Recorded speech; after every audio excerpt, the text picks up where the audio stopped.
Poursuivons avec la section 4.2 où on va parler maintenant de la mémoire d'un ordinateur. Dans ce cas-ci, on va parler un petit peu plus de l'ordre d'apparition de nos octets. On va aller voir que selon l'architecture de notre processeur, ça va être possible de structurer la notation dans notre ordinateur d'une façon différente. Jusqu'à maintenant, on a vu qu'on pouvait ranger nos nombres en mémoire. On les rangeait dans des octets. On insérait de l'information concernant notre nombre dans des octets.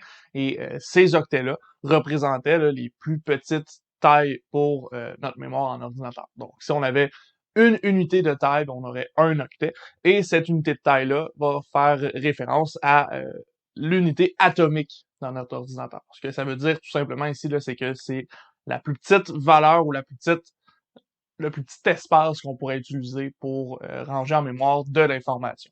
On peut pas aller plus petit que ça. On peut pas aller à 1 bit, on peut pas aller à 4 bits, on doit aller nécessairement à minimum 8 bits pour avoir un octet. C'est la façon qu'on structure nos informations dans l'ordinateur. Maintenant, ce qu'on va faire, nous, c'est qu'on va apprendre à disposer nos octets, disposer nos unités atomiques dans la mémoire de l'ordinateur. On va voir notamment que les octets, ils vont être disposés un à côté de l'autre à des adresses consécutives. Donc, chaque octet va être associé à une adresse, octet 0, 1, 2, 3, etc., comme ça. Et ces octets-là vont contenir des informations pour l'ordinateur. Cette structure-là va dépendre de l'architecture de notre processeur. Notre processeur va aller chercher les informations dans les octets d'une façon particulière. Ça va dépendre de son architecture. Et ces façons-là, nous, on va en voir deux. Il y en existe d'autres. On va aller voir le petit boutiste et le gros boutiste. Donc, little endian, big endian, des façons de structurer notre processeur qui vont nous permettre d'aller notamment chercher l'information dans le bon ordre ou dans un ordre qui est croissant ou décroissant selon ce qu'on veut dans notre processeur. On commence par l'architecture gros boutiste ou big endian et dans ce cas-ci, on va se définir un peu qu'est-ce que ça veut dire cette architecture-là, qu'est-ce que notre processeur va faire pour accéder à son information ici de particulier. Puis ensuite de ça, on se donne un petit exemple. Donc dans ce cas-ci, l'architecture gros boutiste, ce que ça fait, c'est que ça va placer nos octets en ordre décroissant. Et là ici, je le mets en guillemets. Vous allez comprendre tantôt dans l'exemple pourquoi, mais ici, il faut comprendre que notre ordre décroissant vient de la position de nos octets, la position de nos informations dans l'information qu'on est en train de ranger en mémoire. On va voir tantôt dans notre exemple qu'est-ce qu'on veut dire par là. Mais ici, ce qu'on va se dire, c'est qu'après ça, notre processeur, une fois qu'on va avoir serré notre information en gros boutiste, va pouvoir accéder à notre information de la plus grosse partie à la plus petite partie de notre information. De là, le gros boutiste, on commence par la plus grosse partie, puis on va chercher des informations un petit peu plus petites par la suite. En mémoire, ça ressemble à quoi? Ben, en mémoire, ça ressemble à deux octets consécutifs. On va avoir le plus gros octet en position A et le plus petit octet en position A+1, etc., comme ça, jusqu'à la fin. À ce moment-là, ben, notre adresse notre processeur plutôt va accéder à la mémoire de gauche vers la droite de notre plus gros octet en position A jusqu'au plus petit octet en position A+1. Voyons voir qu'est-ce qu'on veut dire avec un exemple, ce sera beaucoup plus clair. Donc, dans ce cas-ci, on se donne un nombre en mémoire, le nombre 92BE en hexadécimal, pardon, qui est dans un système qui a une unité atomique de 1 octet, et on essaie de serrer ça en gros boutiste dans ce cas-ci. Ici, lorsqu'on a 92BE en base 16, on sait que chaque valeur de notre chiffre prend 4 bits, donc deux valeurs ensemble, ça nous donne 8 bits, et comme notre unité atomique est de 1 octet, donc 8 bits, il va falloir couper notre 92 BE en deux parties. On va avoir 92 et on va avoir BE.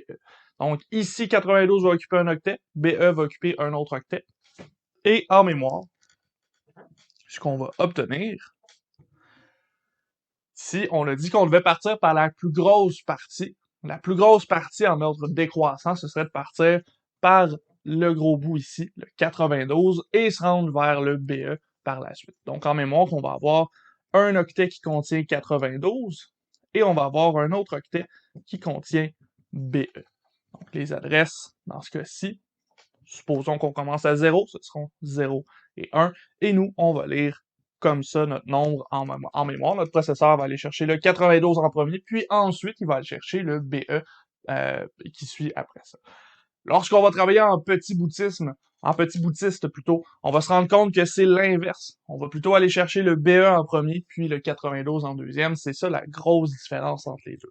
Donc, ce qu'il y a à retenir du gros boutiste, c'est que on va séparer notre nombre dans le nombre d'octets qu'on peut obtenir selon l'unité atomique de notre système. Nous, on va principalement travailler avec des systèmes atomiques de 1 octet.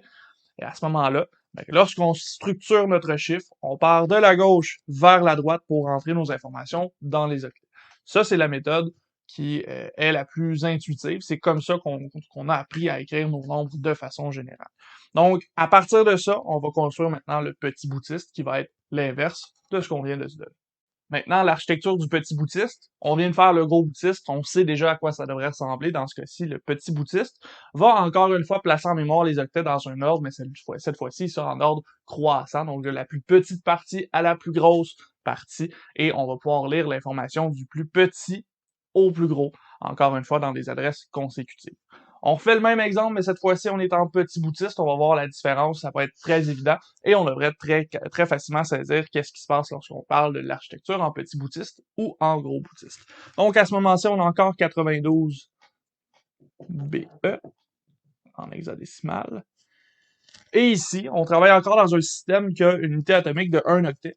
Donc, comme chaque partie de notre nombre utilise 4 bits, ça veut dire que deux nombres ensemble, deux chiffres ensemble, ça nous donnera ici 1 octet. Donc, on va séparer ça en deux encore une fois. On va avoir 92 et on va avoir BE. Et là, à ce moment-ci, en mémoire, ce qu'on va ranger, ce sera de la plus petite partie, donc BE pour commencer, vers la plus grosse partie, donc 92 par la suite.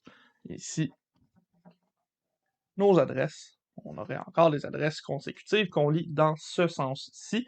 Donc, ce que ça veut dire, c'est que notre processeur va aller chercher BE en premier, puis ensuite de ça, il va aller chercher 92 et notre processeur, considérant qu'il connaît notre architecture, va pouvoir aller décortiquer ça pour ressortir 92 BE comme nombre qui est en mémoire.